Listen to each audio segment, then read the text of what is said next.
Bong Danog po, principal ng Caloocan High School. Alam ko na vlog ko na ito, no?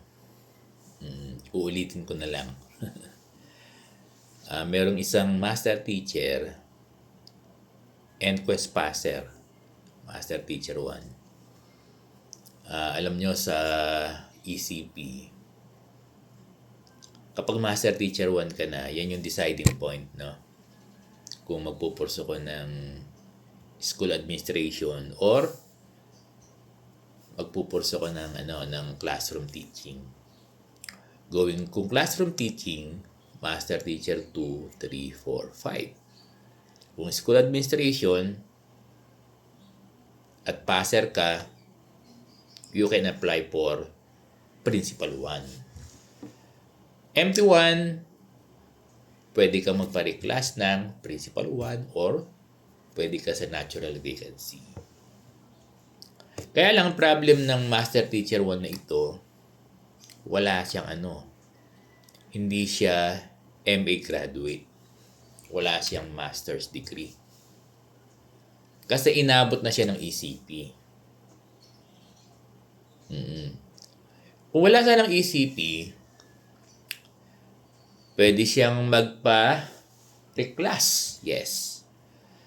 Pwede siyang magpa-reclass ng unnatural vacancy ng principal 1. That is my understanding. Kaya lang, inabot siya ng ECP.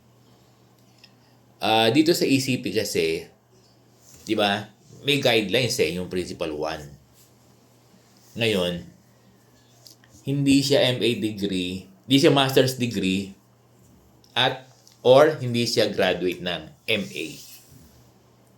Requirement ngayon yan. Requisite yan ng position ng principal 1. Oo, dapat MA graduate ka. Ngayon, nadi-deny daw siya sa ranking. O nagkaroon ng call for submission application for principal 1 na open yung position na principal 1 kasi may natural vacancy. Ang nangyari daw sa kanya ay na-disqualify siya. Tama ba yung division office? Sa pagkakaunawa ni Sir Bong, following the guidelines ng ECP ay tama. Kasi ang requirement, ang requisite ng education, yes, sa principal 1, dapat ikaw ay MA graduate. Paano po sa natural vacancy? Natural vacancy nga pala yun, dinay siya, no? Yes. And even sa reclassification. Oo, ganun yun. Kaya ang payo ko sa'yo, anong gagawin mo? Tapusin mo na lang. Oo, yung MA degree mo. Tapusin mo na lang. Pagtiyagaan mo, 2 years lang naman yan. Kung ayaw mo ng face-to-face, merong mga legit, reputable na school na online. Yun na lang kuhanin mo.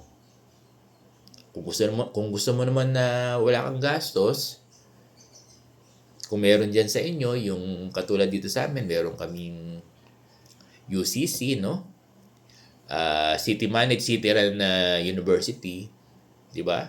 Or any government institution na minimal lang yung bayad. Ganun.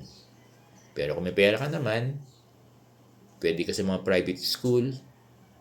Merong mga private school na online at merong mga private school na face-to-face. Kaya lang, yun nga lang, may kamahalan, no?